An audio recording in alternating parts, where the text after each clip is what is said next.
And we're back with some more oxygen not included. And starting off today, we're going to be doing a very rapid rocket build. Well, the hope is to do a very rapid rocket build. We're going to try and get these airflow tiles down, build the whole thing up, and let's just skip this forward a bit until it gets to the tougher parts.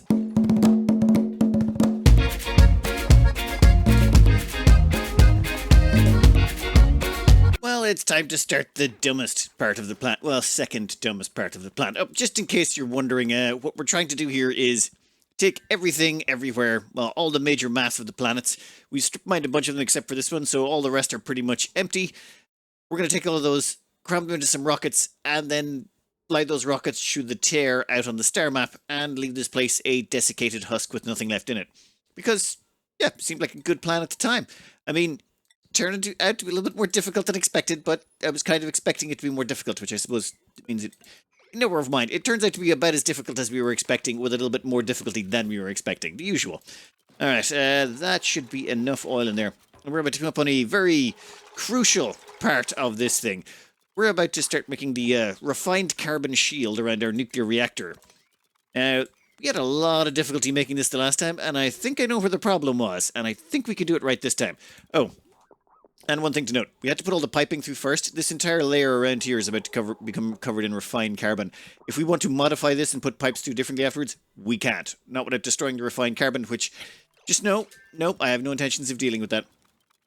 Alright, we're going to need a lot, and I mean a lot of coal for this. I've actually started spinning up some hatches again, just in case we run out of coal. I don't think we will, but I really should have done that a while ago anyway. So let's spin up some hatches just in case. First off, let's load these up with the required amount of coal. Right now, we have 2,545 kilos of coal all the way along. They're going to make a wonderful refined carbon shield. Alright, we've got this tepanizer here. It's submerged in some crude oil, and we're going to start flickering it. Now, this is where things get weird and slightly funky. You can see here the crude oil is going to go up in temperature rather quickly. It is going up at a rapid rate. That's 88... 89, 90, yep, it just keeps going up. Now here's the thing. The devs put in this weird trick. The thing is, you used to be able to use this to generate infinite energy by basically doing this. Flickering it on and off, it'll go above its ADC max and it'll still keep going and generating lots of heat. And the amount of heat it would give off, you could turn into steam by, using some water and oil. Combine that together, run it through a steam turbine, and you get out way more power than you put in. This was, of course, problematic. So the devs came up with a solution, sort of. They made all these flicker things stop working on reload. So every time you reload your game, these flicker automations would stop working, meaning you had to reset them. But it wasn't a permanent fix. That just meant at the start, every time you load up your game, you had to go and flick a switch a couple of times to make sure that all your power came back on. So then what they did was they made another change. When you reload your game, the game checks what the temperature of the tepanizer is. If the tepanizer is above 125°C, which is the point where steam turbines can actually harvesting the heat, the tepanizer will reduce its output by, I think it's to 1/20th. So its heat output reduces to 1/20th. And this is just baked in check at the start of save, as far as I'm aware. This means if you're running one of these and you reload the game, it'll stop heating up. So if right now, if I saved the game and reloaded it, the crude oil would stop going up rapidly in temperature. Which is what nailed me the last time, which is why it took me 200 cycles to cook all this refined carbon before. This time, I'm not going to go off and get a snack or, save the game and go off and have a shower or something. I'm just going to let this run until we get the temperature as high as we need it to go. Then we'll worry about other stuff. Thing is, I might have to actually turn off the automation at some point. This oil is going to boil at 400 degrees. So once we get to about 400 degrees, we're going to turn this off. And then hopefully we can turn it back on again as it slowly drains the heat out of stuff. Actually, we need to cook this stuff up to what? 276. I got an idea. This might be a bad idea, but I say we drop the refined, or the coal in. This should mean it should heat an awful lot faster. Get that niobium out of there. And the coal is at 36.6 degrees, 37, 38, 39. Yeah, there we go. Heats up an awful lot faster in a liquid medium. We'll just have to make sure to sweep out the... Ooh. The game does not like this flickering. Never mind. We'll give it a go. Once the coal starts to get within temperature change range, we'll move it out. You know what? We've got 3 tiles up here that we can use. So you know what? You can go over here. We will replace you with an niobium tile, and then I was leaving this in here to give us a bit of a gap, but I think we'll make that a mesh tile instead. Huh. Perfect. Now I just got to keep very careful eyeballs on this. Got to make sure the coal doesn't turn while it's in here. That would be a huge waste. And there's no save reloading allowed, so we got to like be absolutely pristine about this. Putting the coal into the oil is just so much faster. This stuff up here is at 39.9. Now it's 40. This stuff down here is at 153.9, 54. Yeah, it's just hugely faster. And the thing is, we got to make sure we don't cook it so much that the crude oil actually boils off, though, which is about 400 degrees. Oh, I kind of wish we'd use something with a higher temperature range. Though, you kind of need something that needs to be liquid at 90 degrees, and then eventually, maybe petroleum would have been better? Slightly better? Yeah, but we didn't have any cool enough petroleum around. The petroleum we poured in would have been hotter than 100 degrees, and I'm not sure what the cutoff was for the tepanizer flaking out. Yeah, never mind. We'll see how it goes. I'll just have to be really, really careful once we get close to the 400 degree mark. Just so that we don't accidentally turn this on to sour gas. So, yeah, it turned off, and I was wondering why. It turns out I made some of the automation wires out of lead. And then they just melted. I really hope when we plug this back in, everything comes back on again. Please, come back on. Don't... I really hope it's a save reload feature, not an on-off feature. No, temperature's going up rapidly still. Perfect. So long as we don't save and reload, we can generate vast quantities of heat and start cooking this stuff properly. Oh, that's such a relief. I think the plan will be, we'll actually start here and do the 4 tile segments down here. You see, if you make a refined piece of carbon, say, down here, and then you try and build a piece on top of it, the coal will merge with the lower one, or the refined carbon as it turns will merge some of itself with the lower one. So we need to build a refined carbon from the top down, and that was going to be the hardest one. So I say once this gets up to, say, about 260 degrees or something like that, we'll have a move command to move it right there. Then it'll sit on top of these metal tiles. That should push it over the last of the way. And then we'll start moving these things around as necessary to try and, well, refine carbon things in. How you looking? Crude oil is still not nearly the 400 degrees, and the coal is not near the 270. Okay, we got time. Right, 260 degrees, time to move you right up there. And I've also turned off the tepanizer, and we have opened the door so people can get in and out. We also have the next 3 batches of refined carbon ready to go. I say we bathe it in petroleum, or bathe it in crude oil until it's about the right temperature, move it over to the location it's going to be set in, and then let it go the last of the way. The thing is, as we move this stuff out, I'm worried that the last of it's going to heat up a little bit too fast. Oh, no, that worked out perfectly. Excellent. Then you can actually get moved in. We can move you to there. Right, yep, you go grab your food, buddy. These guys in here are going to heat up an awful lot, so we're going to need to make space for them. I've got some airflow tiles we can rest them on in case they kind of go too fast and things are moving too quick for us, and we need to... But no, we should be fine. We'll be fine. What are you doing? What? Yeah, that's perfectly logical. Stand there, pick it up, and then move over here to drop it at where your feet would be. That's, yep, perfectly normal. Perfectly normal. Soon you guys will be hitting 260 as well, and then we can start moving you into position. In fact... You can move out of there. We don't want you on that tile. One there, and probably one in the middle. Ugh. Yeah, we're kind of stuck. We'll figure it out. We are slowly but surely sort of getting this right. We've got coal over there at 264, coal at 264, coal at 264. This is far faster than the last time we did this. Still, we're going to be a little bit before we get there, but that's okay. And then, yep, just get that last piece over there. Boom, so we have 4 pieces in position to where they need to be. We still need to... Actually, we can probably heat up these ones, then seal this off. We still need 1, 2, 3, 4... Wait, 4, 5, 6, so... Yeah, we got this. I've even got a little bit more coal over here I have to heat up, but I think we're golden. This is working out way, way better than last time. We were heating up just huge amounts of coal. Just... massive amounts of it, and it's going really quickly. Like, compared to the 200 cycles last time, this bug is quite useful. Alright, that crude oil I think is hot enough for now. I think we can sever that. We don't want that flashing to sour gas. We'll stay a decent amount away from it. The fact that we can turn it on and off does help. Now, just gotta do a few more. Once this 4 heated up, I think there's one more. Yeah, there's one more blob over there I gotta do. Yeah, easy peasy. So far, until I mess it up, of course, which we haven't done yet. We're still good. We're still good. Considering how slow it is for these to do the last few degrees because we don't have any real medium to transfer temperature to, I think we're going to keep a sort of a hot plate over here. For example, these 4 tiles here. They are unnecessary. We are only going 1, 2, 3, 4, 5, 6, 7. We're going out to here. So everything here is going to be sort of a hot plate for the next 4 pieces and another piece down here. It just, that way we can keep them warm while we're waiting. In fact, if they get too hot, we can move them up here to keep them cool or just to stop them from going over the final few degrees. That way we should be able to get this all done, hopefully pretty closely together. Some of these are going to be a little bit wonky and off a bit, but it shouldn't be that bad. An awful lot better than the last run we had to do this with. Oh, this is what I was worried about. We just hit a save point. Is this going to mess with the tepodizer? If it does, I mean, okay, we've come a long way, so it's not the end of the world, but it would be... How's it going? No, the save doesn't seem to have borked it. Tepodizer's still running strong. Yes! Okay, that means these should start popping soon. Well, not quite soon, but in a reasonable time frame. Actually, we can break up that and move another pile over there. We're getting closer and closer to turning points. That is every single piece of them preheated. It's not perfectly even. Like this one's 269, 269, 270, 270, 265. That one's the most recent one out of the oven.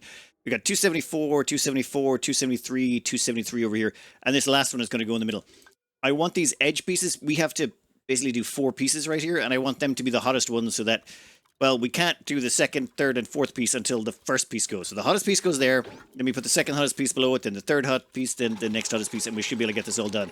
And you, as the coldest, can just get popped over there. Done.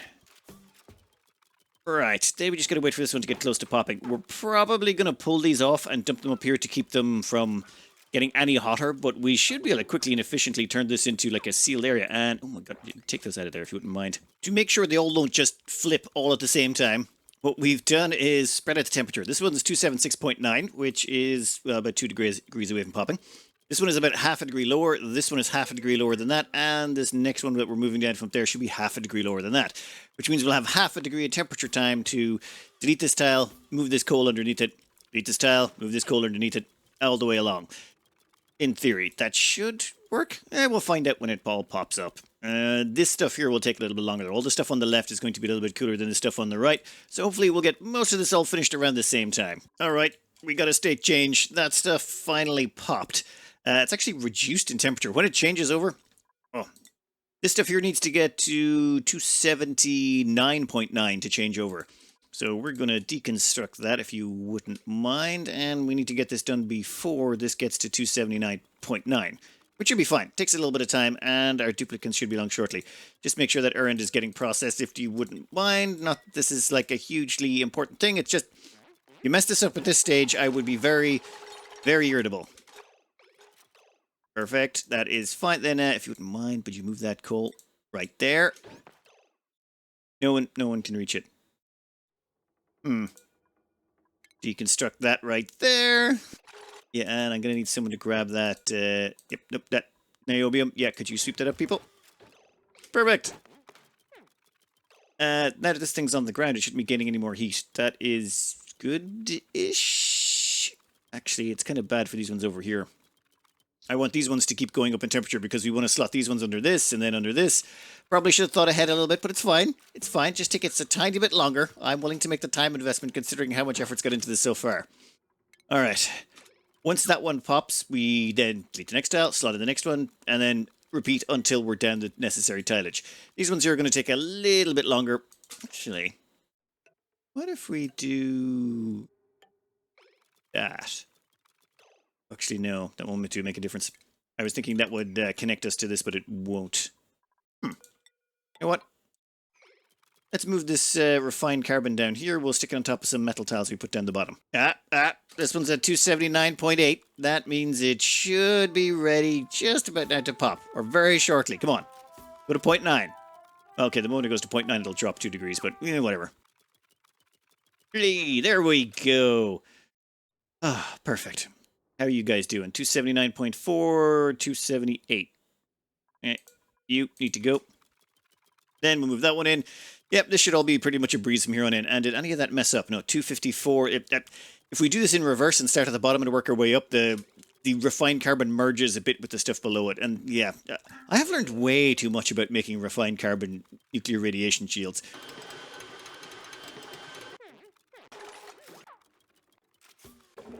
Turns out I was one refined carbon piece short. Whatever. We'll fix it up. It'll just take a little bit longer to finish this off, but we're getting far more efficient at doing this.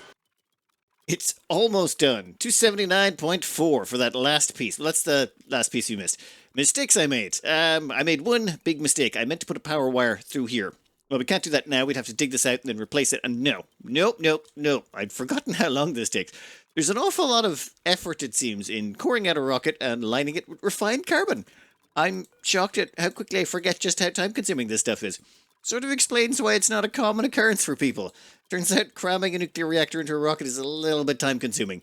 It's probably why they don't have nuclear reactors built inside of rockets, or it might be actually, no, it'll be the weight problem. You know, the lack of weight is really what makes this so handy to do.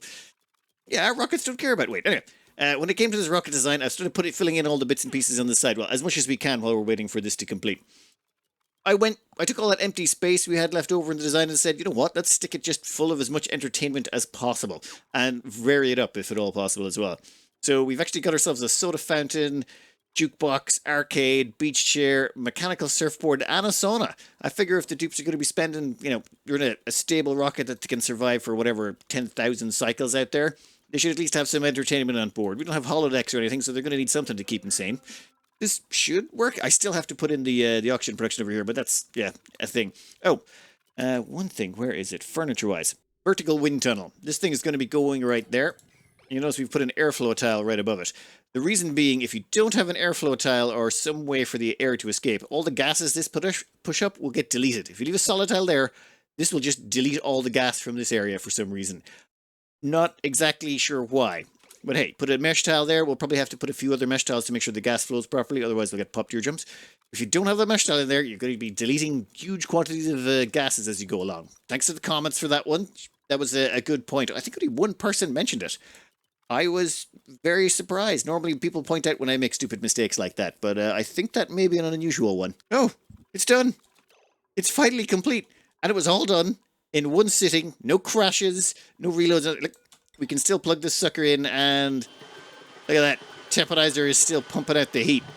Now let's do a quick restart and see what happens. You can see there, temperature's going up rapidly. It's going up good. Oh, we'll sever this, save the game, and come back in a second. Quick reload. Well, relatively quick. The game's getting a little chuggish. Let's see. You're at decent speed. Go, connect it up, and yeah, that crude oil is... Wait, is the temperature actually going down? Oh my god, the temperature is actually going down because it can't keep up with the amount of heat being siphoned off from something else. That's... wow. Yeah, so, if you're ever trying to make one of these and you want to use a temporizer to do it, you can't restart. You got to do it all in one sitting. There's no messing about it. Otherwise, I would advise you to use a thermal aquatuner. Thermal aquatuner, you can hook that up and just generate heat out of it. Doesn't generate nearly as much heat as a temporizer, though. When you stick in two tempodizers were not necessary. This thing just cranked out way more heat than we needed. It got that crude oil way up. Just make sure you start with about 80-degree liquid and then don't restart. Done. Oh yeah. I really thought I was going to get more done today. I keep forgetting just how annoyingly hard it is to make refined carbon. I think on my my off day on Wednesday instead, I'm just going to finish off this rocket so we can do the ending. I'm so close that I can taste the ending of this. We've got almost everything done. Oh, and if anyone wants to try and figure out how they can make a rocket that can hold 16 people, don't need 16 atmosuit docks, and has the maximum amount of entertainment possible, you can go for it. Some people were suggesting we just ripped out the toilets. Don't bother. Put in airflow tiles at the bottom. Let all the polluted water just fall down to the bottom of the rocket and get siphoned out somewhere. Like, don't even bother with toilets. You can keep them happy with entertainment. I'm like, no. I like my duplicants enough that I don't think that's necessary. This is like a very small toilet. It takes care of everything. Some of you people are pretty evil. Also, stole a few ideas from an email that came in to show me, like, what we want to do is we're going to make this our little refrigeration area here. We're going to put our food there, put in a visco gel airlock, so this will be where our refrigeration is. And it'll give us a nice little area to move people in and out of. But I'll do more on that. In the next episode, we'll have a quick, brief overview of the rocket before we get everyone together. Maybe have a little bit of a time-lapse of strip mining this place out. There is a fair bit of stuff that needs to go. Although I kind of have ramping up the hatch production just so that we can make some more coal. I always felt like our coal was running a bit low, considering we've only got 131 tons. Anyway, I am going to cut this out here. Next episode on On Thursday, we're finishing this. I don't care. I'm getting it done. Anyway, I hope you enjoyed and good luck.